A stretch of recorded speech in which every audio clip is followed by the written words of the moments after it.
What would you do if your crying baby suddenly stopped screaming? In the arms of a killer, a single mother, a job she couldn't afford to lose, and a man whose hands were still wet with someone else's blood. Solene had made every desperate phone call. The babysitter canceled. No one else could help. So she did the unthinkable. She brought her 11-month-old daughter into the mansion of Chicago's most feared Mafia boss, Stellan Cross. They called him the Phantom, a man who built his empire on the bones of anyone who dared to cross him. A man with a scar running down his face like a death sentence written in flesh. And when he heard the baby crying outside his office, he came for them. But what happened next? No one could have predicted it. Not Solene, not the terrified housekeeper, not even Stellan himself. Because this broken, dangerous man was about to discover something that would change everything. A tiny hand reaching for his, and a smile that would crack open a heart frozen for 20 years. This is a story about finding love in the most unexpected places, about redemption, and about the truth that sometimes the most dangerous hands are the safest place to land. If you've ever believed that monsters can't be saved, this story might just change your mind. Stay until the end, because the moment this baby speaks her first word will leave you in tears. Now, let's begin. Fern's screaming was relentless. The sound echoed off the marble walls of the Cross mansion, feeling like a death sentence that was about to be carried out. "Hush, my baby, please hush," Solene pleaded, her voice breaking. She clutched her daughter to her chest, her work uniform drenched in sweat. Her arms burned from bouncing the 11-month-old for what felt like an eternity, but had only been 40 minutes. Yet nothing could calm her. Nothing ever did when Fern truly began to cry. Mrs. Thornberry materialized at the far end of the hall, her expression a mask of pure panic. "Are you out of your mind?" she hissed. "His office is right there. He can hear every single sound." A cold dread filled Solene's stomach. She knew precisely who he was. Stellan Cross, also known as the Phantom, a man who constructed an empire on the remains of anyone foolish enough to challenge him. She had accepted this job out of sheer, crippling desperation. She was 4 months late on her rent, with medical bills climbing from Fern's premature birth. Her abusive ex-partner had disappeared, leaving her with nothing but fading bruises and mounting debt. She simply had no other choice. "I tried to get someone to watch her," Solene whispered, hot tears stinging her eyes. "The babysitter had to cancel. I have called everybody I know. There is no one else. You are not going to have a life if he—" But the words caught in Mrs. Thornberry's throat. A heavy door slammed shut somewhere deep inside the mansion. Then came the sound of footsteps. They were slow, measured, and drawing closer. "Run," Mrs. Thornberry mouthed silently, before vanishing around a corner as if she were made of smoke. But Solene was frozen. Her legs felt as if they were encased in concrete. All she could do was stand there, holding her wailing child, as she watched Stellan Cross come around the corner and stop. He was much taller than she had pictured, with a broader frame. A wicked scar ran down the left side of his face, from his temple all the way to his jaw, a pale line against his skin. His eyes were the color of a frozen lake and held just as much life. He was dressed in a black suit that likely cost more than Solene made in an entire year. Then she saw it. Blood. There was fresh blood staining his knuckles. His voice was a low rumble, more terrifying than any shout. Solene flinched. It felt as if he had screamed at her. "I am so sorry, sir. I understand I should not have brought her here. The nanny had a family emergency, and I could not find a replacement, and I cannot afford to lose this job. My daughter, she needs her medicine, and I—" "Stop talking." Solene's mouth snapped shut. Fern, however, kept wailing, her small body shaking with the intensity of her cries. Stellan's cold gaze shifted down to the baby. An unreadable emotion flickered across his face. "How old is she?" he asked. 11 months, sir. She was born prematurely. She was in the neonatal intensive care unit for 2 months. She does not like being around new people. She will not let anyone but me hold her. Even doctors have to give her something to calm her down for an examination. She is afraid of everyone. I am explaining this to you because... Stellan reached his hand out toward Fern. Celine's heart stopped beating. Sir, please do not. She will only scream louder. It will make things worse. I am begging you. Just allow me to leave, and I promise I will never bring her here again. I will find another solution. Suddenly Fern's crying ceased.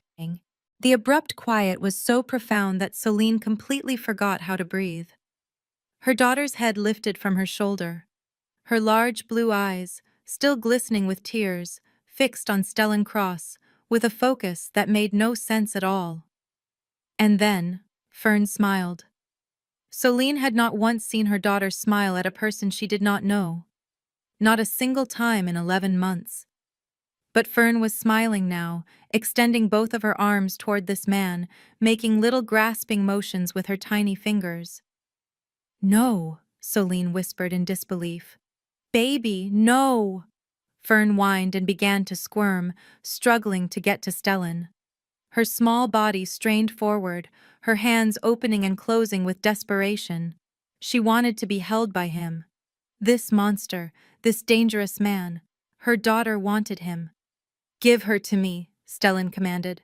Sir, no, I... Celine did not understand why she obeyed. Perhaps it was the fear.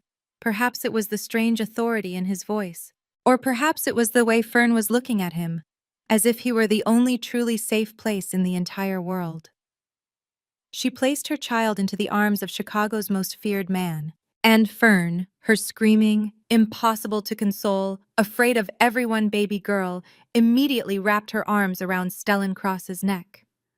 She let out a long sigh of absolute contentment. The Mafia boss stood there, completely still. His blood-stained hand hovered in the air near the baby's back, uncertain. His cold eyes had grown wide. For one unbelievable moment, he looked almost like a normal person. She has never, ever done that before, Celine breathed out, not with anyone. Stellan remained silent. He just stood there, holding this small, delicate life against his broad chest, looking like someone who had just been handed something precious that he did not know how to handle. If this moment sent a shiver down your spine, go ahead and hit that like button. Share this story with a friend who appreciates an unexpected plot twist, and make sure you subscribe because you will not want to miss what Stellan does next.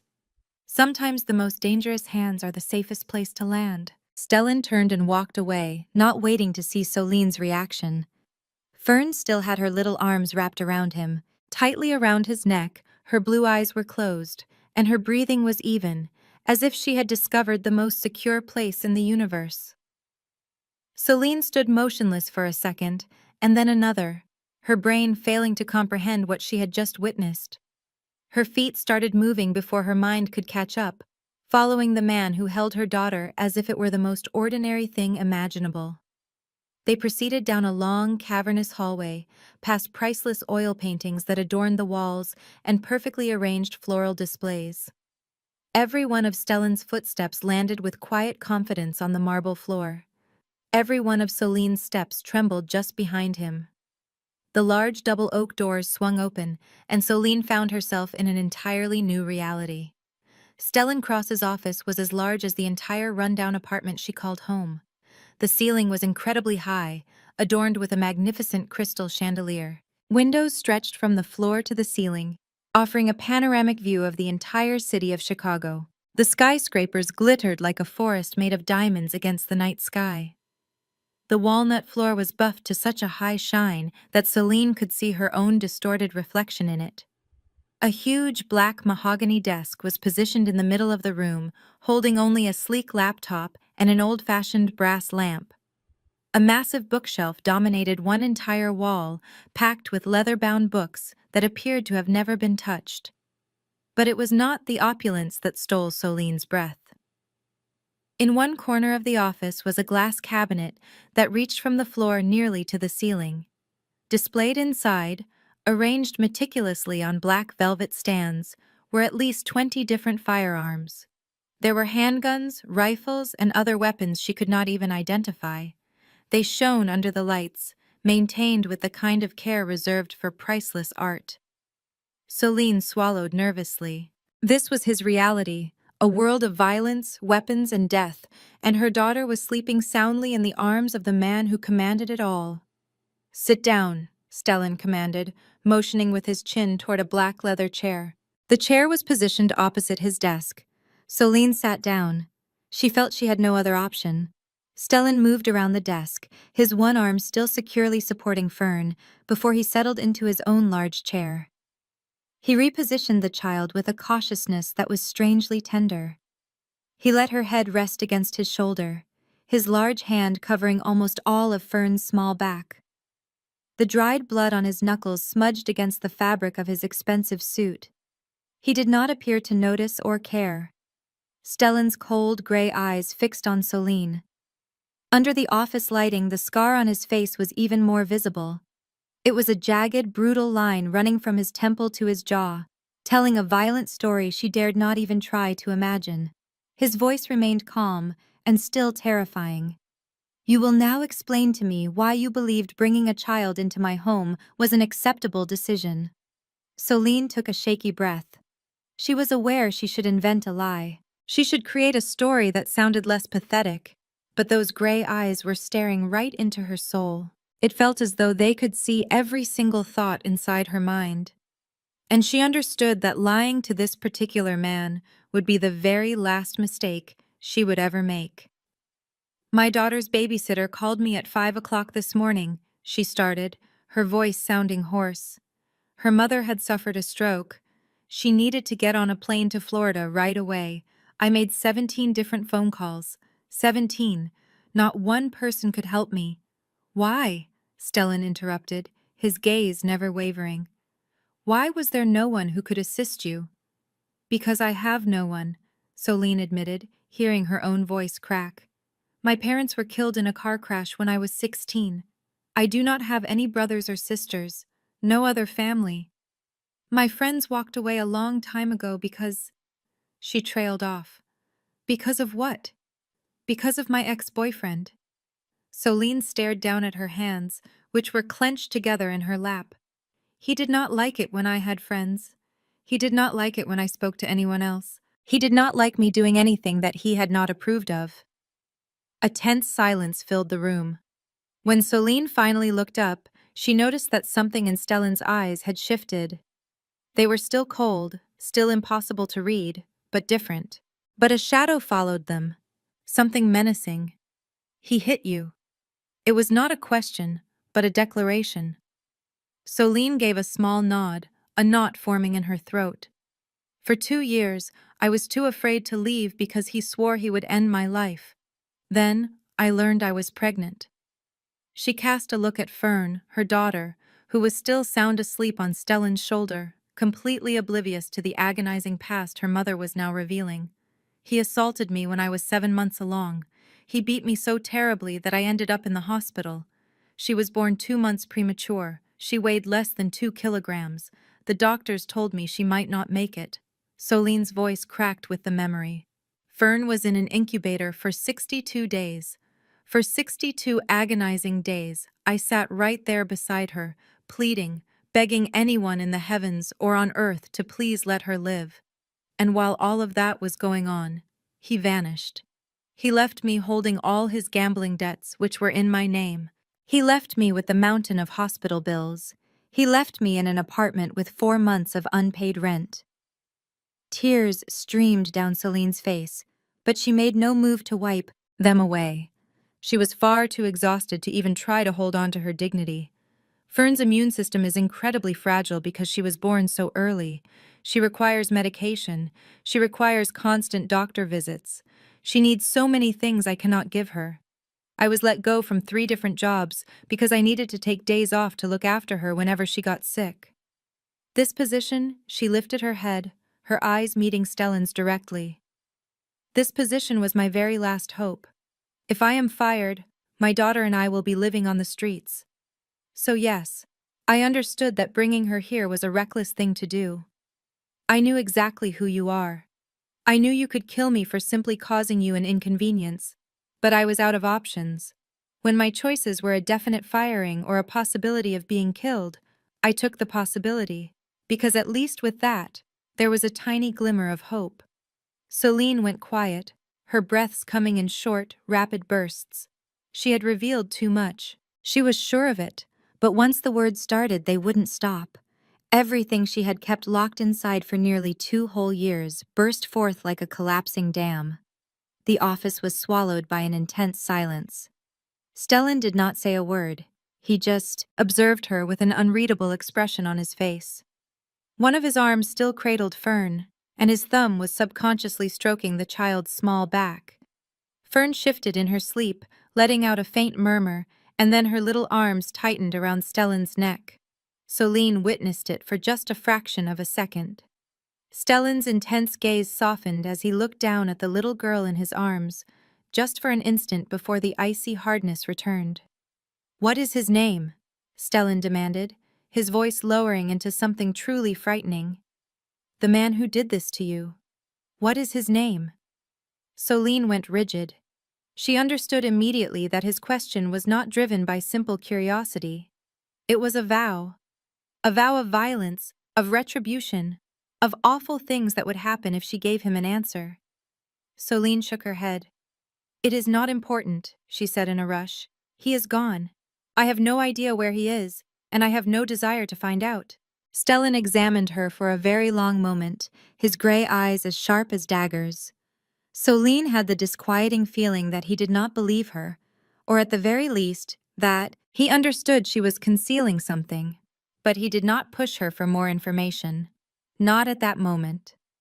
He rose to his feet, still holding Fern, as if the child was as light as a feather pillow. He moved over to the window, staring out at the glittering cityscape far below. Fern stirred again, her head moving to find a more comfortable spot on his shoulder before she settled back into a deep sleep.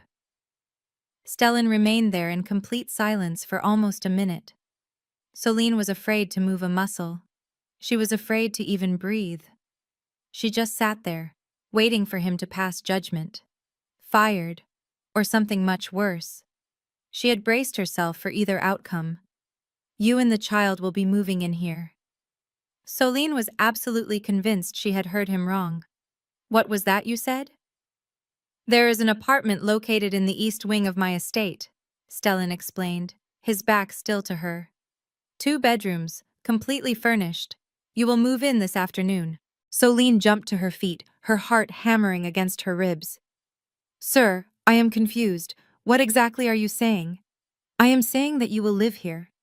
Stellan turned to face her, his expression as cold as marble. "I will also hire a professional nanny to look after the child during your work hours. I will handle all of her medical expenses, and you will no longer have to be concerned about paying rent." The room began to tilt around Celine. Nothing about this situation was logical. Men like Stellan Cross never offered help to anyone without a motive, without some kind of cost. "Why?" she asked, her voice shaking uncontrollably. "Why would you do all of this? You know absolutely nothing about me. I am just a cleaner. I cannot understand why you would do this." "It is because of the child," Stellan interrupted, his eyes falling to Fern. "She trusts me. She has no reason to trust me. Nobody should ever trust me. And yet, she does." He paused for a beat, his thumb still stroking the child's back without conscious thought. "That is not a feeling I am familiar with." Celine had no idea what to say. She just stood there, watching the most feared man in all of Chicago hold her little girl with a tenderness she had never witnessed from anyone, not even from the child's own biological father. "But I cannot accept your offer," she finally managed to say. "I refuse to be indebted to you. I do not want to. This is not an offer you can refuse." Stellan took a step closer, and Celine had to fight the urge to retreat. He came to a stop directly in front of her, his large frame towering over her by almost a foot, casting a dark shadow over her. "You do not possess the right to say no." Celine's anger flared despite her terror. "Then what does that make me?" she challenged, her voice coming out stronger than she had meant it to. A piece in your personal game?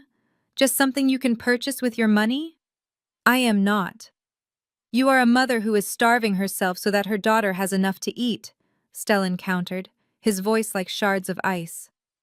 You are a woman getting by on 3 hours of sleep a night because you are forced to work 2 different jobs. You are someone who is brave enough to stand right here before me, before death itself, because you were left with no other path. He tilted his head, his eyes scrutinizing her. I am not purchasing you. I am providing you with a lifeline. It is your choice whether you accept it. But if you decline this out of some misplaced pride while your daughter is in desperate need of medicine, then you are far more contemptible than the men I have put in the ground. His words hit Soline like a physical blow. She wanted to yell at him, to tell him she did not need his charity.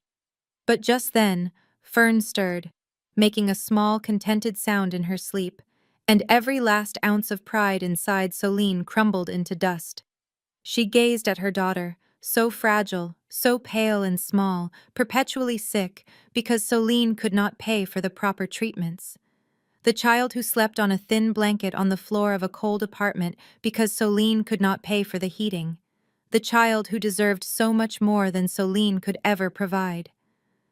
Very well, Soline whispered, her voice finally breaking. I will stay. For Fern's sake. Only for her.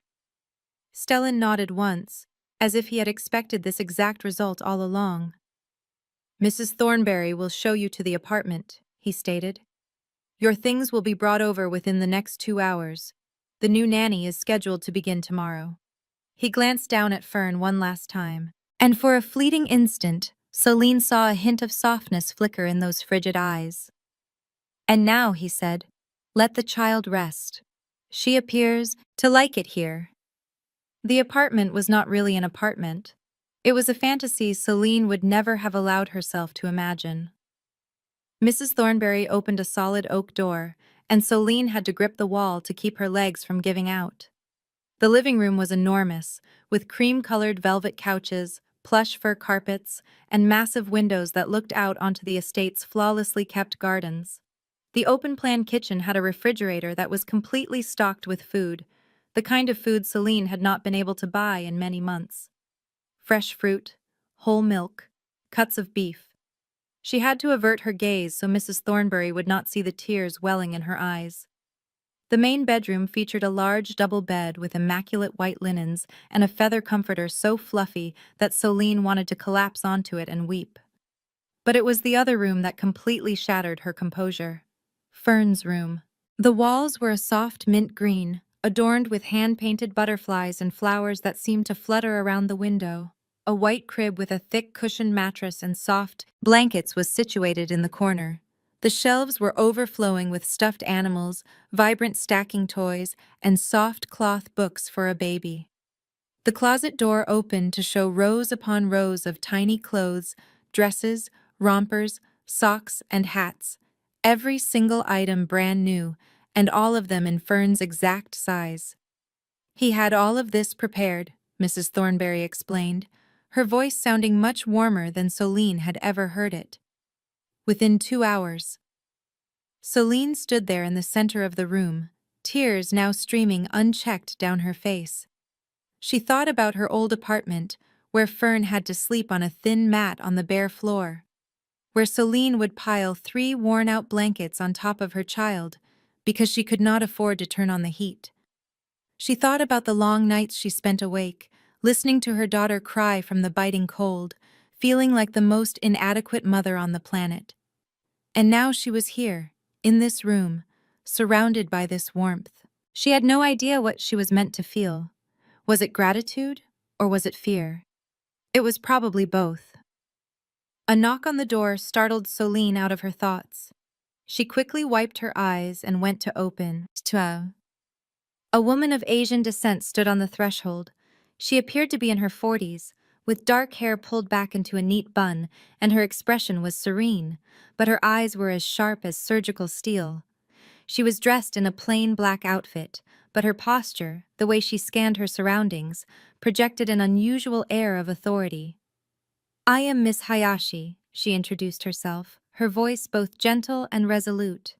I will be serving as Fern's nanny, starting tomorrow. Mr. Cross requested that I come and introduce myself to you first. Celine ushered her inside, still trying to get a sense of this woman. Miss Hayashi stepped into the apartment with the fluid grace of a predator, her gaze sweeping over every corner as if she were assessing for threats. Do you have a lot of experience with children? Celine inquired. I have a great deal of experience with many things, Miss Hayashi answered, a slight smile forming on her lips. You have no reason to be concerned. Fern will be perfectly safe with me. The particular emphasis she placed on the word safe sent a shiver down Soline's spine, not of fear, but of the dawning realization that Miss Hayashi was certainly not just a nanny. That evening, after she had fed Fern and laid her down in the new crib, Soline was lying in the bed, completely unable to fall asleep. The entire situation still felt like a dream. Just that morning, she had been a cleaner about to lose her only job. That night, she was resting on bed sheets with a thread count so high she could not even guess the number. A quiet noise caused her to sit up immediately, listening to the footsteps just outside her apartment door. Celine slid silently out of the bed and crept toward the door. She did not dare to open it. She just peered through the peephole, and her heart nearly stopped. Stellan Cross was standing right outside her door. He did not knock on it. He did not move at all. He just stood there in the dimly lit hallway, looking at her door with an expression she could not possibly decipher. One of his hands lifted, as if he was about to knock, but then it dropped back to his side, then lifted once more. He stood like a statue for nearly 5 minutes before he finally turned around and vanished into the dark corridor. Celine leaned her back against the door, her heart pounding in her chest. She had absolutely no idea what this man wanted from her. She just did not know why he had appeared outside her room in the dead of night. But she was certain of one thing. Her entire world was about to change forever. The first week felt like an unreal, strange dream. Celine found she was not sure she ever wanted to wake up from it. Her duties were completely transformed. She no longer scrubbed floors or polished glass doors. Thornbury gave her a small desk in the office area where she now organized documents, handled correspondence, and began to understand the complex machinery of the Cross estate. The job was not physically hard, but it demanded her complete and total concentration. Every single piece of paper might contain a secret. Every name could be a life story. She quickly learned to avoid asking questions, to never stare for too long, and to suppress her curiosity about the meetings happening behind Stellan's closed office doors. But the work was not what occupied her thoughts. It was the evenings. Every single night at precisely 7 o'clock, never a minute early or a minute late, a knock would sound at her door. And when Celine answered, Stellan Cross would be standing there. He offered no explanation. He never asked for her permission. He would just walk inside, go directly to Fern, and take a seat next to her. For 15 minutes, exactly 15 minutes each evening. On the first night, Celine stood frozen in a corner, tense and on guard. She had no idea what she should do. She did not know what she should say, but Fern knew exactly what to do. The instant the little girl saw Stellan, her blue eyes brightened with joy. She crawled toward him as quickly as her tiny legs could carry her, with her arms reaching out, asking to be held. And Stellan, known as the most ruthless mafia boss in all of Chicago, would bend down and lift her into his arms as if it were the most ordinary thing in the world. Fern would wrap her arms around his neck, letting her head rest on his shoulder while making small, contented sounds. Stellan spoke very little. He might ask if she was eating enough, or if she was sleeping well, brief questions aimed at Celine while his gaze remained fixed on Fern. Then he would simply sit there holding the child, allowing Fern to play with his necktie or pat his cheek with her small hand. On the third evening, Fern drifted off to sleep on Stellan's shoulder. He remained perfectly still for 20 minutes, not making a single move, not even daring to breathe too deeply, terrified he might wake her. When he eventually placed Fern into her crib, his actions were so delicate. Celine could not comprehend that these were the very same hands that had ended lives. Whispers began to spread through the estate like a wildfire. Celine overheard them in hushed talks in the kitchen and saw them in the shocked expressions she received when she walked by. "He goes to see the child every night." One of the staff members said, "I just can't believe it. Whose child is she that he cares this much? Surely not his." Another person answered, "Just the cleaner's infant. But that little girl holds on to him as if he were her own father." Mrs. Thornbury was the only person who showed no surprise at all. "In my 20 years of service to the Cross family, I have never seen him act this way," she explained to Celine on the 5th day, while they were organizing files in the records room. "He does not like children. He does not like anyone getting too close to him." But Fern, she just shook her head, her face a mix of confusion and wonder. "That little girl has some effect on him. I cannot explain what it is, but he is a different man around her." Celine did not know what to say in return. She had noticed the transformation as well. During the evenings when Stellan sat with Fern, his entire expression would soften. It was not much, only a subtle change. But it was enough for Celine to catch a glimpse of the person hidden behind the icy facade. It was enough for her to begin questioning who he truly was. On the 7th night, as Stellan was getting ready to depart, Fern started to weep. She grabbed onto his jacket, unwilling to let him go, as tears streamed down her pudgy cheeks. Stellan stood there completely helpless, staring down at the crying little girl with a look Celine had never witnessed on his face before. It was a mixture of confusion and pain, as if Fern's sobs were tearing something essential apart inside of him. "I will be back," he said to the child, his voice sounding more coarse than it normally did. "Tomorrow, I give you my word." Fern could not understand his words, but she clearly understood his tone. She stopped crying, let out a hiccup once or twice, and then she lifted her hand to touch his cheek. Stellan shut his eyes for just a moment, but that single moment conveyed more than words ever could. After he was gone that night, Celine lingered by the window, watching his silhouette disappear down the hallway. She replayed what Mrs. Thornbury had said about the change in him, about the man who existed behind the Mafia boss. And for the very first time since arriving there, she experienced an emotion besides fear, something infinitely more perilous. It was curiosity. On the 9th night, Celine's deepest fear became a reality. She was jolted awake at 2 in the morning by a faint cry coming from the other room. It was not Fern's typical cry for attention. This sound was entirely different. It was a whimper of pain. Celine threw herself out of bed and rushed into her daughter's room, and her heart plunged into a cold abyss. Fern was lying in her crib, her face a deep shade of red, her hair completely soaked with sweat. When Celine touched her forehead, she nearly let out a scream. Hot! She was burning up. "No, no, no," Celine whispered again and again, her hands trembling, as she picked up her child. Fern cried out weakly, her head lolling against her mother's chest, her little body shaking uncontrollably. Her breathing was rapid and shallow, and every single breath felt like a sharp knife twisting inside Celine's heart. She had witnessed this before, in the intensive care unit right after Fern was born. She remembered the doctors rushing around with expressions of concern they tried to conceal. A compromised immune system. That was their warning. A common fever for a normal child could be a death sentence for Fern. Celine hugged her daughter even tighter, tears pouring down her cheeks.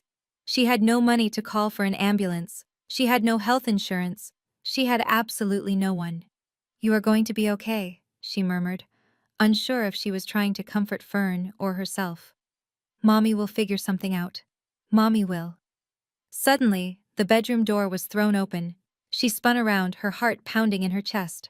Stellan Cross was standing in the doorway, his hair a mess, his shirt creased as if he had just jumped out of bed. His gray eyes scanned the room, landing on Fern, and a dangerous light ignited within them. "What is wrong?" His voice was as sharp as a razor. "She has a fever," Celine managed to say, her voice cracking with emotion. A very high fever. I have no idea what to do. I have no money for a doctor. I do not have anything. Stellan took out his phone before she could say another word. He dialed a number and spoke just 5 words. Get over here right now. Then he ended the call and walked toward Celine.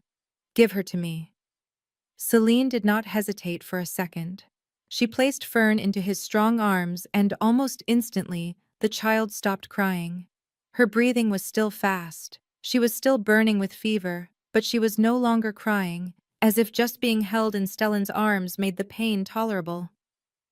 The doctor will arrive in 15 minutes, Stellan stated, his gaze fixed on Fern. He is my personal physician, the very best in Chicago. She is going to be fine. He said it like a command, as if he were ordering the universe itself not to dare harm this child. 12 minutes later, a man in his middle years came in carrying a medical bag. He examined Fern with quick professionalism, prescribed some medicine, and explained how to bring the fever down, a mild respiratory infection. He said, "It would not be serious for a typical child, but given her immune system, she requires very close observation. I will come back in the morning." After the doctor departed, Celine released a shaky breath of relief, but Stellan did not leave. He sat down in the chair next to Fern's crib, still holding the child in his arms, and then he looked directly at Celine. "Go get some sleep," he ordered. "I will watch over her." Celine just shook her head. "I cannot possibly sleep. She is sick. I need to be here."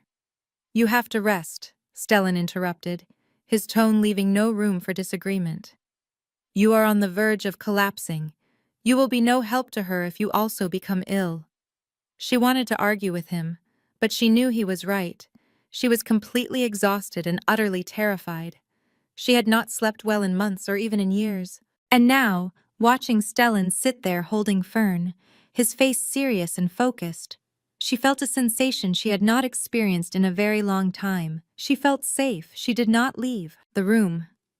She simply could not. Instead, she slid down to the floor, resting her back against the wall, and let sleep claim her while Stellan watched over her daughter. When her eyes opened again, the first pale light of dawn was filtering through the curtains. Stellan remained in the exact same position. He had not moved an inch. All through the night, Fern had slept soundly against his chest. Her breathing was even now, and a healthy color had returned to her face. Stellan, with dark circles of exhaustion under his eyes, gazed down at the child with an expression Celine could not quite decipher. It was tender, fiercely protective, yet also pained, as if he were looking at something beautiful that he knew he could never deserve. "Do not give up, little one," he murmured, unaware that Celine was awake. "You are so much stronger than you know. You must be stronger than you know." His voice cracked for a fleeting second before he regained his composure, and Celine, sitting there in the quiet, felt tears streaming down her cheeks. She was no longer crying out of fear. She was crying because she had just seen something few others ever would, the fracturing heart of Stellan Cross. Fern made a full recovery in 3 days. Over those 3 days, Stellan visited not just once, but twice each day, in the morning and evening, to personally check on the little girl's progress. For those 3 long days, his personal physician was constantly available, providing costly medicines Celine knew she could never afford on her own. And throughout those 3 days, she found herself looking at this formidable man with completely new eyes. On the 4th day, with Fern smiling and playing once more, Stellan called Celine to his office. She stood before his desk, her spine held perfectly straight, willing herself to project a calm she did not feel as her heart hammered against her ribs. She had no idea what he wanted from her. Perhaps he had grown weary of their arrangement. Perhaps he wanted her to leave. "You are observant," Stellan stated suddenly, slicing right through her anxious thoughts. Celine blinked in confusion. "Sir?" "Yesterday, when the doctor was examining Fern, you were standing in the corner," Stellan said, rising from his chair to walk toward the window, presenting his back to her. "What did you observe?" Celine did not immediately grasp his question, but she carefully replayed the scene in her mind. The doctor checking on Fern, her own anxious watching, and the small details she had registered. He was nervous, she said slowly, choosing her words with care. Not about Fern. He was worried about something else entirely. He kept looking at his watch. She paused. His hand was trembling just a little when he wrote out the prescription, and as he was leaving, he glanced toward the main gate, like he was afraid someone might be waiting for him outside. Stellan turned around, his gray eyes as sharp as blades. What else? Celine hesitated for a moment before continuing. His phone buzzed 3 times during the examination. He ignored the calls, but his eyes darted toward the door after each one. And the very last time, I saw him swallow hard, as if he was truly frightened. A heavy silence filled the room. Stellan observed her with an unreadable expression. Then he gave a slight nod, a thin smile touching his lips. That doctor has significant gambling debts, he explained. Loan sharks are applying pressure. I learned this last week, but you figured it out in 10 minutes. Celine was unsure how to reply. She just remained still, waiting for him to continue. You are intelligent, Stellan went on, taking a step closer to her. You managed to survive 2 years with a man who hurt you. You have raised a child on your own with absolutely nothing. You stood your ground in front of me when everyone else on this estate is terrified. He came to a stop directly in front of her, close enough for her to see the hard lines of his face and the faint scar that ran from his temple down to his jaw. I require an assistant, he stated. Not the type who merely organizes paperwork. I need someone who can read people, who can sense a threat before it materializes, someone who can think clearly under extreme pressure. The room seemed to spin for a moment. You want me to be your assistant? I will personally train you, Stellan said, his tone leaving no room for negotiation. You will learn to interpret body language, to spot deception, to analyze complex situations. You will attend meetings with me and report what you see. Your pay will be 5 times what you make now, and Fern will have absolutely everything she could ever need. Celine's instinct was to refuse. She wanted to tell him she had no desire to get pulled any deeper into his dangerous world. But then she thought about Fern. She thought of the sleepless nights when her child was sick, and of the precarious future that awaited them if Celine remained powerless. And she thought of Stellan, the powerful man who had stayed awake the entire night holding her daughter. The man who had whispered to Fern as if she were the most precious being on earth. All right, she said, her voice surprisingly firm. I accept. Stellan nodded once, as if he had never doubted what her answer would be. We will begin tomorrow. As Celine walked out of the office, she knew with absolute certainty that she had just crossed a threshold from which there was no return. 2 weeks passed in a blur of intensive lessons and detailed observation. Stellan instructed Celine on how to decode body language, how to notice the most subtle tells of a lie, and how to distinguish between simple fear and someone concealing something much more sinister. He had her review recordings of his previous business meetings, demanding she analyze every individual present. She absorbed everything quickly, learning even faster than he had anticipated. So, in the 3rd week, he decided it was time to test her skills in a real-world scenario. The meeting was held in the estate's formal conference room. 5 men were seated around a long, polished mahogany table. There was a real estate developer from New York, accompanied by his 2 lawyers, and 2 other men Celine did not know but immediately sensed were representing some other kind of powerful organization. She took a seat in the corner of the room with a notepad, having been introduced only as Mr. Cross's new secretary. Nobody gave her a second glance. This was precisely what Stellan had intended. Celine observed quietly as the developer, a middle-aged man named Morrison in a very expensive suit with an overly eager smile, began his presentation on a luxury housing project planned for the Chicago suburbs. He spoke confidently about figures, profit margins, and his long-term vision. His delivery was as smooth as silk, but Celine noticed other, more telling things. Morrison would moisten his lips each time he brought up investment numbers, a classic sign of anxiety. His eyes consistently shifted to the right when he discussed projected earnings, a common indicator of fabrication rather than memory. The most revealing sign of all was his right hand, which repeatedly touched the collar of his shirt, a self-comforting gesture frequently seen when a person is being dishonest. The two unknown men were a stark contrast. They sat perfectly still, their gaze locked on Stellan, showing zero interest in the property details. They were not there to discuss real estate. They were present to evaluate and to observe, and they were clearly far more dangerous than Morrison. The meeting concluded after 1 hour and 30 minutes. Stellan gave no commitment, saying only that he would review the proposal and contact them later. Once everyone else had departed, he shut the conference room door and turned his attention to Celine. "Proceed." Celine took a steadying breath. "Morrison is lying," she stated, her voice more confident than she felt. "He is lying about the investment figures and the projected profits. He displays clear signs of anxiety whenever money is discussed. I believe his project is in serious financial trouble. He has probably already lost key investors and is now desperate to secure new funding." Stellan remained silent, his expression just watching her.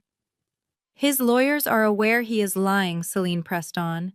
"They refuse to make eye contact whenever he inflates the numbers, but they remain silent because they are paid to protect him, not to reveal the truth."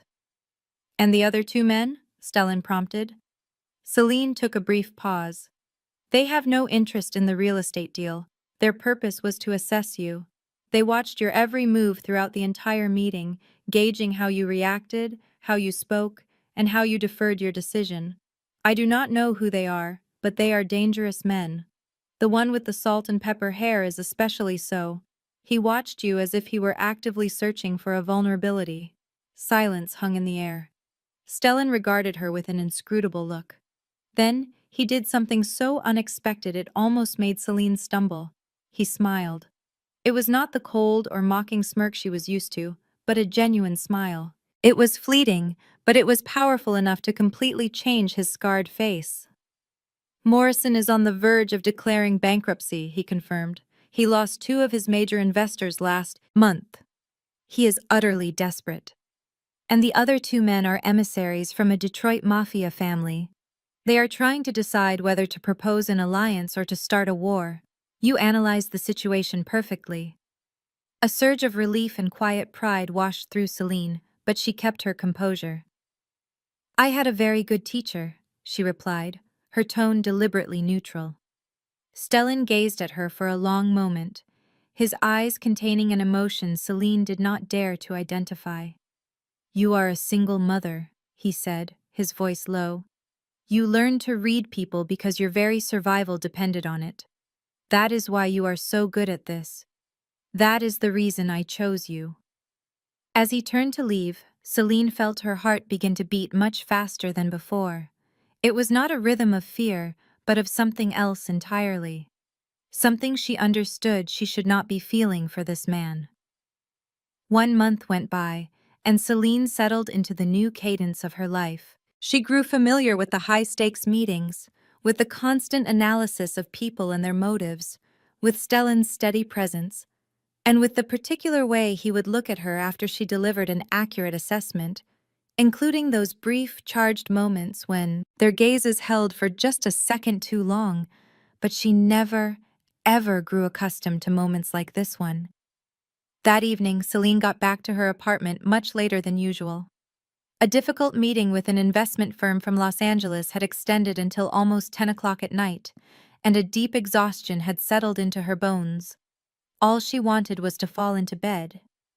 But as she gently pushed open the apartment door, she heard it. A low, warm, singing voice, floating softly from the direction of Fern's bedroom. Celine stopped in her tracks. She recognized that voice instantly. She had heard it command rooms full of powerful men. She had heard it turn to ice when dealing with his enemies. She had heard it soften when he spoke directly to Fern. But she had never heard it sound quite like this. She moved without a sound toward her daughter's room, each step feeling strangely weightless. The door was slightly ajar, and through the small gap, she witnessed a scene that made her heart stand still. Stellan was sitting in the rocking chair next to Fern's crib, holding the sleeping child securely in his arms. The gentle yellow glow from the nightlight enveloped them both like a soft, protective veil, making them seem a world away. And he was singing a song in Italian. Celine could not understand the lyrics, but she did not have to. The melody communicated everything she needed to know. It was a lullaby, sorrowful and beautiful, and overflowing with love. Stellan's voice was not perfect, a little strained on the higher notes, but it was filled with something Celine had never detected from him before. There was tenderness, a deep vulnerability, and a sense of longing. Fern had been asleep for quite some time. Her breathing was steady, her lips were slightly parted, and one of her tiny hands was clutching Stellan's finger. But he did not stop singing. He continued his song, with his eyes closed, as if the music was not just for the child, but for someone else, someone who was long gone. Celine stood perfectly still, afraid to move, afraid to even breathe. Tears were streaming down her face before she was even aware she was crying. She was not crying out of sadness. She was crying because she was observing something sacred, something she believed no one else had ever been allowed to see, the unguarded soul of Stellan Cross. The song concluded on a long, quiet note. Stellan opened his eyes, and in that fleeting moment, before he could put his walls back up, Celine saw it all. A pain that was deep and ancient, a wound that had never healed. Then he noticed that she was there. His eyes locked with hers through the small opening of the door, and they both went completely still. Celine expected him to be furious, expected him to get up and leave without saying anything, just as he always did whenever anyone got too close. But he did not do that. He just stared at her, and his gray eyes softened in the dim light in a way she had never witnessed before.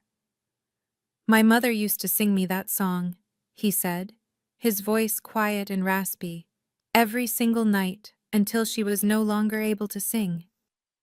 Celine pushed the door fully open and walked into the room, her legs moving as if they had their own mind. She sank to the floor next to his chair, so close that she could have reached out and touched him. "When did she pass away?" she asked in a soft voice. "When I was 12, Stellan looked down at Fern, his fingers gently stroking the child's fine hair without him realizing it. "My father murdered her. He beat her to death right in front of my eyes." A cold dread washed over Celine. She struggled to find words, but none came. No phrase could possibly touch a pain so deep. Stellan's voice seemed to echo from a great distance as he continued. "I tried to stop him. I was only 12 years old, and I fought to push him away, but I lacked the strength. The only thing I could do was hold her as her life slipped away. And that song was the last thing she ever sang for me." Celine's tears flowed freely now. She made no attempt to hold them back. "I am sorry," she whispered, her voice thick with emotion. "I am so incredibly sorry." Stellan met her gaze, and in his eyes, she saw an emotion she was afraid to identify. "You were never meant to see this part of me," he said. "No one was." "And why is that?" "Because it could make someone mistake me for a good man," he answered with a raw bitterness. "I am not a good man, Celine. I am a monster. I have taken more lives than you could possibly comprehend." Celine looked directly at him, into those dark, haunted eyes, and spoke the truth as she saw it.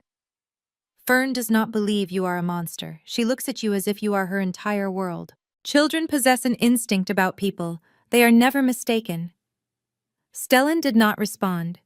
He simply held her gaze for a long, stretched-out moment that felt like an eternity. Then, he did something that made Celine's heart catch in her throat. He raised his hand and gently brushed the tears from her cheek. His touch was careful and tender, as if he were holding something incredibly fragile. "You are crying as well," he said, his voice soft. "You are the first person to shed a tear for me in over 20 years. And in that instant, sitting on the floor of her daughter's room with Stellan's fingers still resting on her skin, Celine knew she loved him. The realization was stunning. She loved the monster, and she had no idea what to do with this truth. They remained in silence for a long while after that. Stellan eventually lowered his hand, but he did not get up. He did not leave as Celine had expected. Instead, his gaze fell to Fern, the child still sleeping peacefully in his arms, and he started to speak again. His voice was quiet and remote, as if he was reliving a memory from far away. "I had a sister," he began. "Her name was Thistle." Celine held her breath, afraid that the slightest movement or sound would make him stop. She knew, with a deep certainty, that he had never shared this with another soul. "She was born the year I turned 12, Stellan went on, his eyes remaining on Fern. "It was the same year my mother died. My mother gave birth to Thistle only 3 months before my father took her life. I think that was his reason. He was consumed by jealousy. He was jealous that our mother's love for us was greater than her love for him." He paused for a moment, his jaw clenching. Celine could see the muscles in his face tense as he fought for composure. "After our mother was gone, I was the one who raised Thistle," he said. "My father showed no interest. He was too consumed with building his criminal empire, with killing people and destroying lives. So at 12 years old, I learned how to change diapers and mix formula. I learned how to rock a crying baby back to sleep. I sang my mother's song to her every single night. I swore to her that I would always protect her, that I would never let any harm come to her." His voice cracked on the last words. Fresh tears streamed down Celine's face, but she let them fall. She sat perfectly still, listening, acting as a witness to the profound sorrow he had shouldered for 2 decades. "Thistle grew up," Stellan continued, a sad, bitter smile touching his lips. "She had my mother's same blue eyes. She was always smiling. She had a trusting heart and saw the good in everyone, even those who did not deserve it. She was so much like Fern." He glanced down at the little girl in his arms, and Celine saw something inside him completely shatter. "So much like her that at times it feels hard to breathe." "What happened to her?" Celine asked, her voice barely a whisper. Stellan's eyes closed tightly. "When Thistle was 5 years old, my father started a war with a rival Mafia family. He believed he was invincible. He was mistaken. They came for us in the middle of the night. I was 17. I was on the lower floor when the sound of gunfire erupted. I immediately ran toward Thistle's room, but he trailed off. When he opened his eyes again, they were gleaming with tears." Celine had never witnessed him cry. She had not thought him capable of it. "I did not get there in time," he confessed, his voice breaking like fragile glass. She was on her bed, and there was blood covering everything. Her eyes were still open, looking toward the doorway as if she was expecting me to burst in and save her. But I failed her. I made a promise to protect her, and I broke it. Tears now rolled freely down Stellan's cheeks, and he made no move to wipe them away. He just sat there, clutching Fern, weeping in silence for the sister he had lost 20 years before. "I held her for the entire night," he continued, his voice sounding distant once more. "I could not bring myself to let her go. I kept thinking that if I just held on tight enough, she would wake up, that she would smile and say my name, just like she did every morning. But she never did." "And what about your father?" Celine asked, though she felt she already knew the answer. A darkness fell over Stellan's expression, and for the first time that evening, she saw the terrifying man that all of Chicago feared. "I killed him," he stated, his voice as cold as ice. "It was 2 years after that night. I was 19. I used those 2 years to plan, to become stronger, to become utterly ruthless. Then I used the same blade he had used on my mother to end his life. I stood and watched him die, and I felt absolutely nothing. No remorse, no fear, just a complete emptiness." He turned to face Celine, his eyes a conflicting storm of ice and fire. "That was the day I truly became a monster. That was the day a part of me died with Thistle, leaving behind what you see before you." Celine instinctively reached out and placed her hand over his. Stellan looked down at her fingers on his skin, a look of disbelief on his face, as if he could not fathom why she would still want to touch him after his confession. "You are not a monster," she said, her voice unwavering despite her own tears. "You were a 12-year-old boy left to raise your baby sister all on your own. You were a loving brother who lost his sister while trying to defend her. You were a son who sought justice for his mother and sister. That is not a monster, that is a survivor." Stellan stared at her for a long, quiet moment, and Celine thought she saw something change in his eyes. It was not much, just a tiny flicker of light piercing through all the darkness. "Fern looks at me like I am a good man," he said, the words sounding like a hushed confession. "She looks at me in the same way that Thistle used to, and I have no idea how to handle that." Celine squeezed his hand a little tighter. "You just keep on being the man that Fern sees," she told him. "That is all you need to do." And there in that room, filled with shadows and the soft glow of a yellow lamp, with Fern sleeping soundly between them, Celine witnessed something she imagined no one else ever had. A single tear traced a path down the cheek of Stellan Cross, and she understood that regardless of who he was or what he had done in his past, she could never turn her back on him. The world shifted on a Monday morning, precisely 2 weeks after the night Stellan had told Celine his story about Thistle. She was in her office going over some documents from a recent meeting when the door flew open and Keir rushed inside. Stellan's most trusted guard appeared as if he had just completed a marathon. Sweat glistened on his forehead, his eyes were filled with stress, and his jaw was set hard. "The boss requires your presence immediately," Keir said, his tone filled with urgency. Celine knew better than to ask questions. She simply rose and followed him to Stellan's office. The moment she entered, she felt the crushing weight of the atmosphere in the room.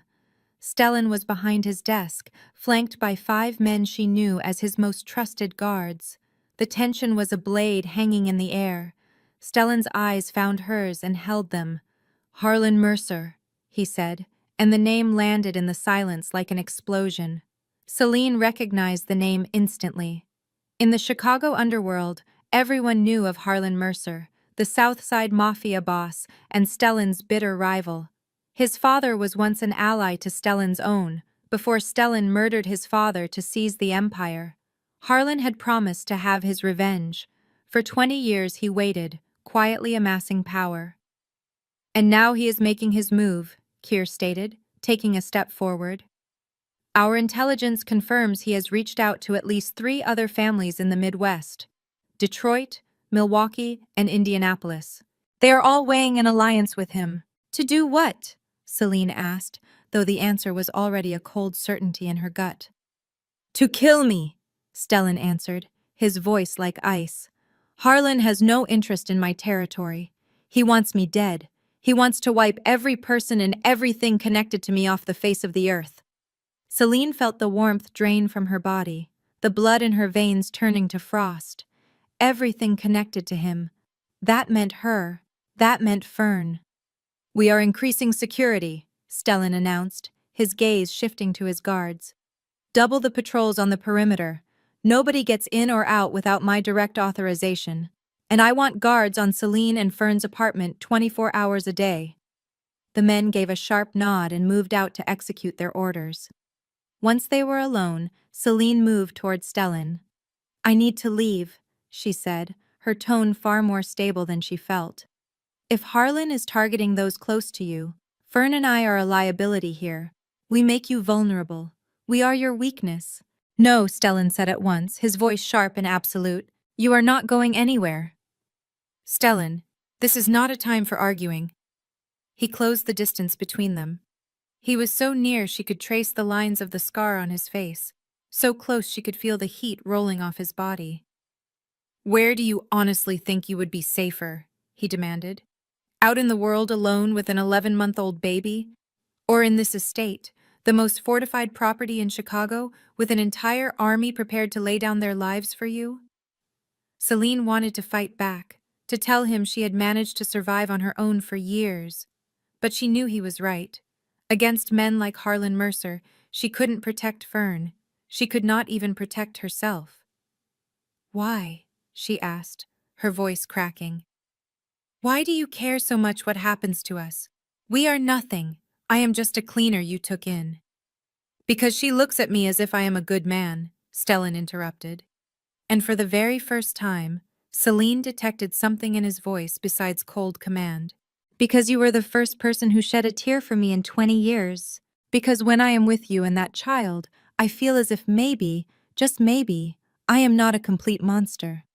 He raised a hand and gently touched her cheek, his touch as careful as it had been that night in Fern's room. You are not leaving, he stated, his tone a mixture of command and a desperate plea. You will stay here with me. Let me be the one to protect you and the child. Celine stared into his intense gray eyes and understood she could not say no. It was not because she was afraid of him, but because she did not want to leave. All right, she whispered. We will stay. And as Stellan gathered her into his arms, holding her like she was the most fragile and valuable thing he had ever known, Celine was certain that whatever happened next, she would not regret her choice. 3 days later, the traitor was found. Keir had discovered an anomaly while reviewing the estate's call logs. A strange number appeared repeatedly, linked to Corbin, a guard who had been with Stellan for 8 years. There were encrypted messages, calls placed at unusual hours, and large sums of money funneled into a secret offshore account. The proof was undeniable. Celine was forbidden from going anywhere near the basement where they were holding Corbin. Stellan made it clear she was to stay away, but she heard whispers from Mrs. Thornbury, who was still trembling after accidentally walking past the basement door that morning. The screaming, she whispered, all the color gone from her face. I have never in my life heard a person scream like that. Celine did not press for details. She did not want to know. But when Stellan came back to his office later that afternoon, she saw the dark stain of blood on his cuff. It was a stain he made no effort to hide. He stood with his back to her, staring out the window, silent for a full 10 minutes before he finally spoke. He confessed, Stellan said, his voice deep and weary. 3 months. He has been feeding Harlan information for 3 months. Celine swallowed, her throat tight. What did he tell him? Everything. Stellan turned to face her, and Celine saw a darkness in his eyes that was deeper than she had ever seen. My daily schedule, my meetings, my business strategies. He paused, his jaw tightening again. And he knows about you and the child. Celine felt a crushing weight settle on her heart. Harlan knows about us. He is aware of everything. Stellan began to walk toward her, and each step seemed laborious, as if he were carrying an immense burden. He knows this is where you live. He knows that Fern is my greatest vulnerability. He knows that I would do absolutely anything to keep you both safe, and he plans to use that knowledge against me. A wave of fear washed through Celine's chest. It was not a fear for her own safety. It was a fear for Fern. Her daughter was just 11 months old. She was innocent, knowing nothing of the criminal underworld, of brutal mafia wars, or of men who would murder a child to settle a score. What was Corbin's fate? She asked, though she could already guess the answer. Stellan looked at her, and his eyes held not a single trace of regret. He is no longer a problem. She gave a slight nod. She was not as shocked as she might have expected. Perhaps it was because she had always known who Stellan was. Or perhaps it was because she understood that in their world, the price of betrayal was always paid with blood. Or maybe it was because the very thought of someone selling information about her daughter to an enemy erased any feeling of mercy she might have had for the traitor. I will keep you both safe, Stellan vowed, taking her hand in his. I give you my word. Even if it means sacrificing my own life, I will not allow Harlan to lay a hand on you or the child. Celine looked deep into his eyes and saw the fierce determination blazing there. She knew he was telling the truth. She knew he would honor that promise. And that knowledge terrified her more than anything, because she could not bear the thought of him dying. She could not stand to lose him, not after everything, not when she felt like she had only just found him. Do not die for us, she pleaded, her voice cracking. You have to live. Live for Fern, and live for me. Stellan gazed at her for a long moment, and she saw a flicker of softness move across those hardened steel-gray eyes. He offered no words. He simply gathered her into his arms, holding her with a desperate tightness that felt like it could be their very last embrace. And Celine, held in the arms of a man who had taken lives with his own hands, finally realized she was no longer afraid of him. Her only fear was of losing him. 1 week after Corbin's betrayal, Stellan had to leave for a meeting with the Mafia leaders in Milwaukee. It was a negotiation intended to prevent them from forming an alliance with Harlan Mercer. Celine begged to come with him, but he flatly refused. "It is far too dangerous," he said. "You will stay here with Fern. I will be home before midnight." She did not protest, but sleep was impossible. She sat in the apartment's living room, her gaze locked on the door, marking the slow passage of every single minute. 10 o'clock came and went. Then 11 o'clock. There was no word. Her phone remained dark in her clenched fist when the apartment door finally swung open just before midnight. Celine leaped to her feet. Stellan walked in, and her heart plunged. There was blood on his shirt, staining the sleeve of his jacket and his neck. A long, deep cut ran the length of his left arm. Fresh blood was soaking through the torn fabric. Celine was at his side in an instant. "You are hurt. We have to get you to a hospital." "It is nothing more than a scratch," Stellan dismissed, his voice thick with fatigue. "The negotiation did not go as I had hoped. One of their men tried to prove his loyalty by drawing a knife." He added, "He is no longer in a position to regret that choice." Celine had no thoughts for the dead man. Her entire focus was on the man in front of her, bleeding and acting as if he were perfectly fine. "Sit down," she commanded, her voice sharper than she intended. "Now." Stellan arched an eyebrow, a flicker of surprise on his face that she would dare to order him around, but he complied without a word. He sank onto the sofa, watching her with eyes that were heavy with exhaustion and something more, something she was afraid to name. Celine fetched the first aid supplies from the bathroom and came back. She sat next to him, gently peeling away his jacket and ripping the shirt sleeve to get a clear look at the injury. The cut was roughly 15 centimeters long. While not too deep, it would absolutely require stitches. She worked with focused silence, cleaning away the blood, applying antiseptic, and preparing the bandage. Her hands remained steady, a stark contrast to the frantic pounding of her heart. She had learned these skills in medical school, back in a life that now felt like it belonged to someone else. She never imagined she would put them to use, certainly not on a mafia boss. "You are a stubborn woman," Stellan observed suddenly, his voice cutting through the quiet. Celine glanced up, her eyes locking with his. He was observing her with an expression she had never seen on him before. It was soft, almost tender, as if he were looking at something incredibly precious. "I had a very good teacher," she answered, struggling to keep her own voice even as her pulse raced. Stellan did not smile. He simply continued to study her, his gray eyes searching her face. "You were worried about me," he said. It was not a question, it was a fact. Celine paused in her work and met his gaze directly. "Of course I was worried," she admitted, her voice softening. "Did you really think I would not be, when you walked alone into a den of wolves?" "Why?" "It's because I care about you," Celine admitted. For once, she made no effort to conceal the truth. "Because Fern depends on you. Because I depend on you. Because if you were hurt, I honestly do not know what I would do." The air hung thick with silence. Stellan watched her for what felt like an eternity, long enough for a deep blush to rise in her cheeks. It was long enough for the first whispers of regret to surface. He then raised his uninjured hand, touching her face with the same gentleness he had shown in Fern's room that very first night. "This is a mistake," he murmured, and Celine could feel the warmth of his breath near her lips. "You deserve so much better than a man like me." "I do not care about what I deserve," Celine retorted, her voice shaking with emotion. "Let me be the one to decide that." And then he leaned in and kissed her, a soft and careful touch, as if she were made of fragile glass. His lips felt so warm on hers, and in that moment, the entire world seemed to fade away. There was only the two of them, bathed in the apartment's golden glow, with the lingering metallic scent of blood and antiseptic still in the air. As he drew away, he rested his forehead against hers.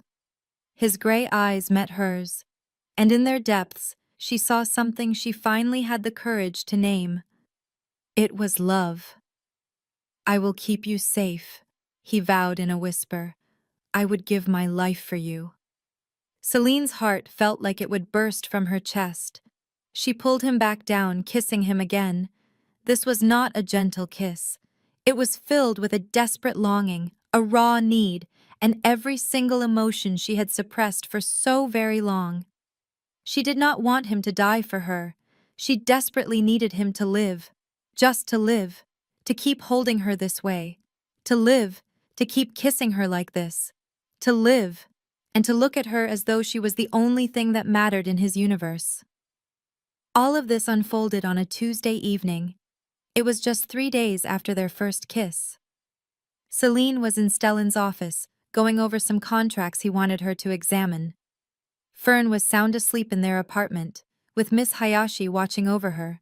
Stellan was seated at his desk, his intense gray eyes fixed on his laptop, but he would look up at her from time to time. They were just quick glances, accompanied by faint smiles that appeared and disappeared in an instant. These were tiny, private moments that belonged only to them. The last 3 days had passed in a beautiful, surreal haze. To everyone else, Stellan remained the same man, cold and utterly ruthless, but with her, he was completely transformed.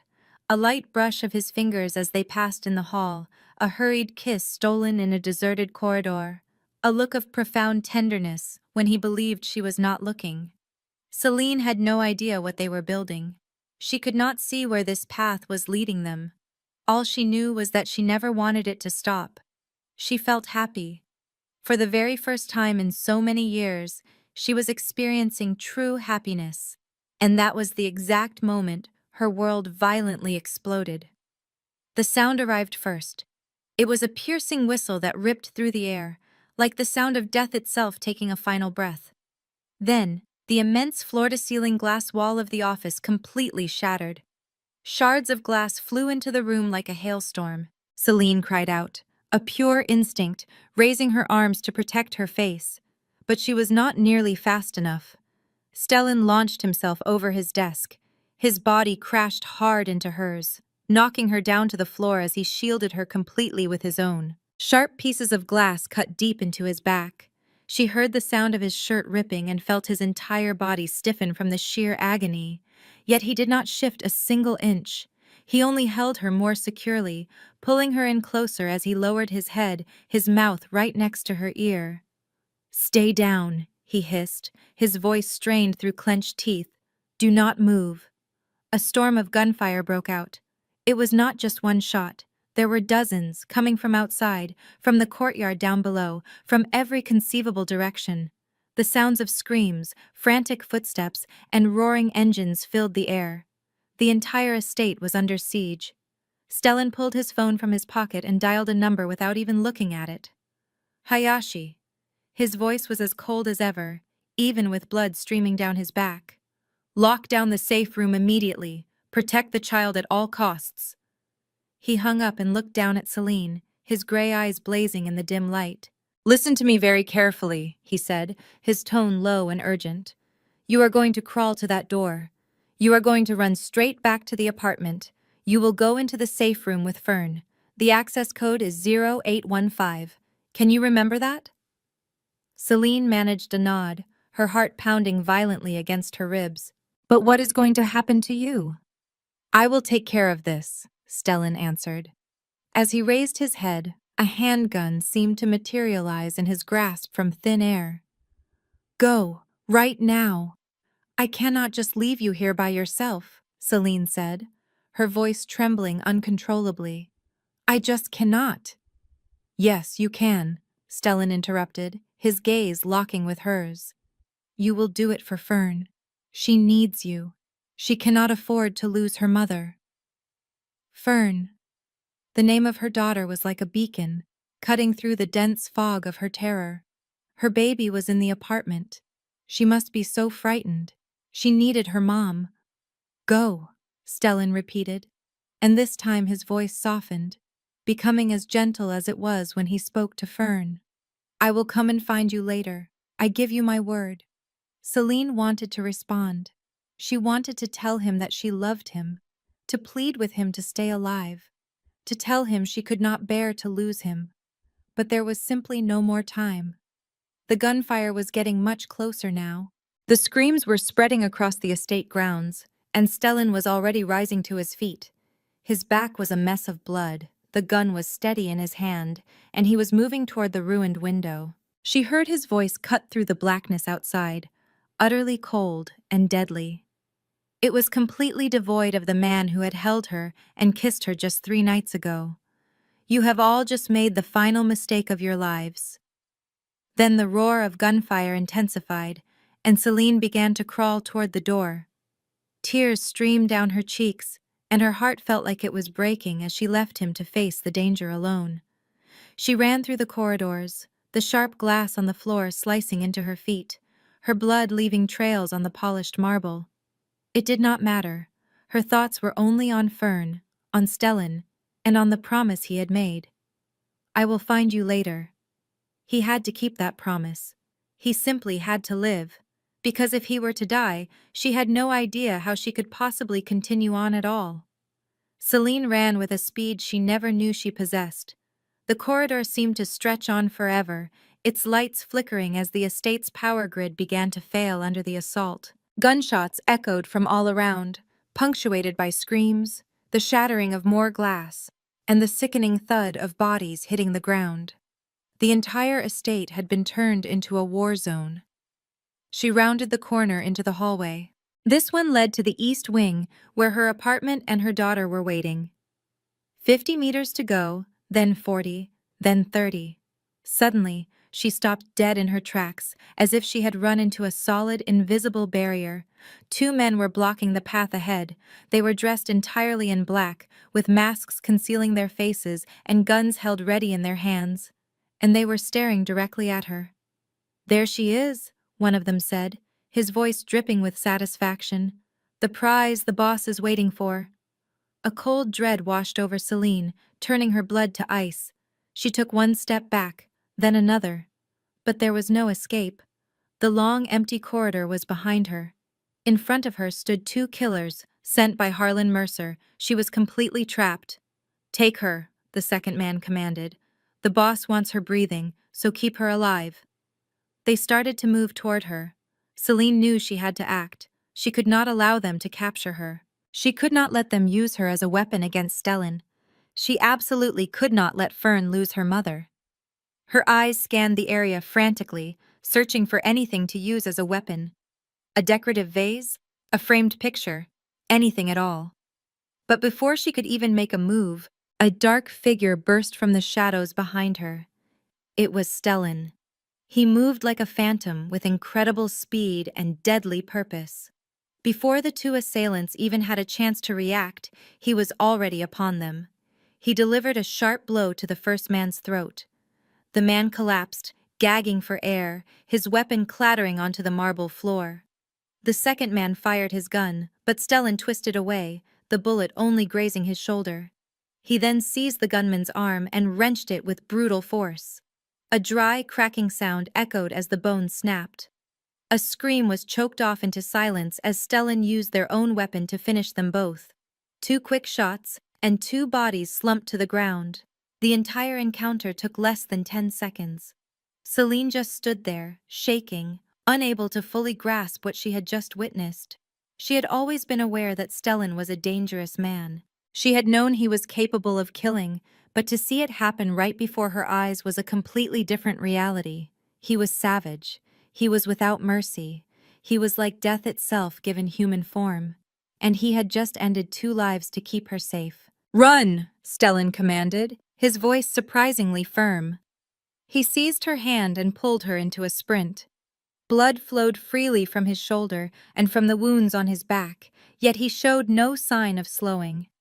They raced through the hallways, past the bodies that now littered the floor, past spreading pools of blood that were still warm on the cool marble. Celine refused to look. She kept her eyes locked on Stellan's back, on the strong hand that held hers, and she just ran. When they finally arrived at the apartment, the door was already ajar. Miss Hayashi stood just inside, holding a pistol in each hand, her expression shockingly calm. "Where is Fern?" Stellan demanded immediately. "In the safe room," Hayashi reported. "She is sleeping. I administered a mild sedative." Stellan pushed Celine toward the heavy steel door at the rear of the apartment. "The code," he said, reminding her. With fingers that trembled, Celine typed in the 4 digits. 0815. The door unlatched with a solid thud. Inside, Fern was lying on a small bed, her eyes closed, her breathing slow and peaceful. She was completely unaware of the nightmare that was unfolding just outside. She had no knowledge of the blood, the death, and the terrible violence happening around her. Celine hurried to her daughter's side, holding her close as tears flowed down her cheeks. Fern continued to sleep soundly, completely still. "Get inside," Stellan ordered Hayashi. "Protect them both." "And what about you?" Hayashi questioned. "I have some business to finish." Stellan then turned his attention to Celine. For a fleeting second, the icy mask on his face seemed to melt. All that was left was the man who had sung Fern to sleep, the one who had kissed her in the warm yellow light, the one who looked at her as if she was the center of his universe. "I will be back," he said. "That is a promise." Then the heavy steel door swung shut, and Celine could only sit there, holding her child, listening to the continuous sound of gunfire outside, and praying with all her might. "Please let him live," she whispered into Fern's soft hair. "Please let him come back for us." 20 minutes went by, but it felt like 20 years. Every single gunshot felt like a knife twisting in Celine's heart. Every scream she heard was a curse. She had no way of knowing what was happening beyond that steel door. No way to know if Stellan was alive or if he was dead. No idea if the room would be enough to keep them safe. All she could do was hold on and listen to the silence. One moment, the world was gunfire and screams. The next, it was gone. An oppressive quiet settled in the room, weighing on Celine's chest like a stone. She huddled in the corner of the secure space, clutching Fern tightly as her gaze remained fixed on the heavy steel door. Ms. Hayashi stood guard before it, weapon still raised, her body coiled and ready for a threat. No one made a sound. No one even breathed too deeply. Then they heard footsteps. They were slow and heavy, dragging as they neared. Celine's arms tightened around Fern, her heart beating a frantic rhythm against her ribs. She had no idea who was approaching. It could be Stellan, or it could be one of his rivals. She did not know if that door was about to open on a savior or an executioner. 3 distinct knocks echoed on the metal. A man's voice followed, low, ragged and drained, but unmistakably alive. "Open the door. It is me." The relief hit Celine so hard she was sobbing before she knew it. She laid Fern carefully on the bed and stumbled forward, her hands trembling as she reached for the lock. The door swung inward to reveal Stellan. He looked as if he had clawed his way back from the grave. He was covered in blood. It stained his clothes, his face, his hands, and his hair. A deep gash above his eye was bleeding freely. His shoulder was a mess of torn fabric and visible raw muscle. The expensive suit he wore was now nothing more than ruined rags. But he was on his feet. He was breathing. He was here. "Stellan!" Celine launched herself into his embrace, ignoring the slick wetness of blood, ignoring everything but the fact that he was real. He was alive, and he had come back to her just as he promised he would. Stellan's arms locked around her, holding her with a crushing force. His entire frame was shaking. It was not from the chill or his injuries, but from an emotion she had never witnessed in him. "I am so sorry," he rasped into her hair, his voice cracking. "This is my world. This danger is mine. It is all my fault. You should never have endured this. Fern should not have." She gently placed her fingers on his lips to quiet him. "We are okay. You kept us safe. You saved us. I am the reason you were in danger. No. Harlan Mercer was the one who put us in danger, and I have a feeling he is no longer a problem. For a fleeting second, Stellan's eyes went dark. No, he is not a problem anymore. His expression then softened as his gaze shifted to the small bed across the room. Fern was sitting up.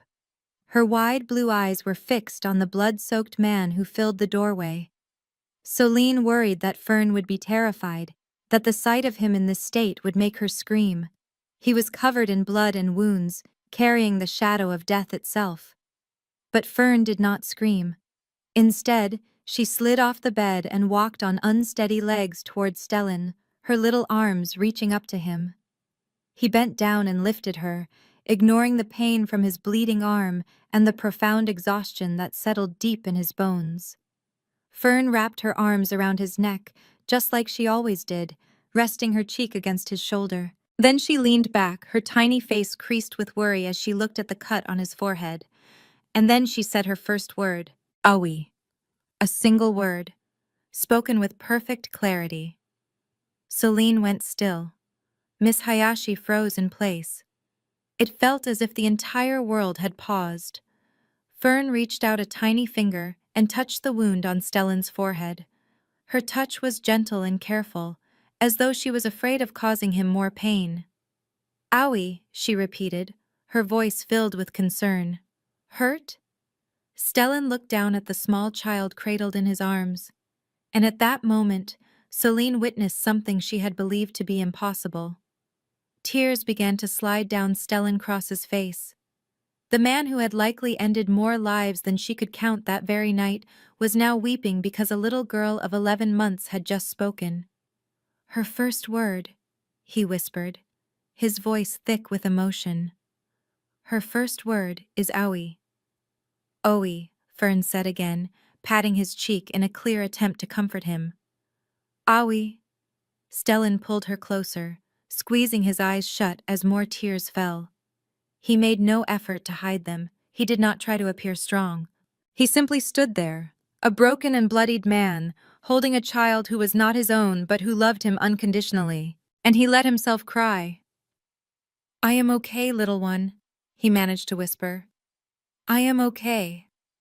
Soline moved in, wrapping her arms around them both. They remained there together inside the steel safe room, where the air was thick with the smell of blood and gunpowder, as the faint sound of sirens began to rise in the distance.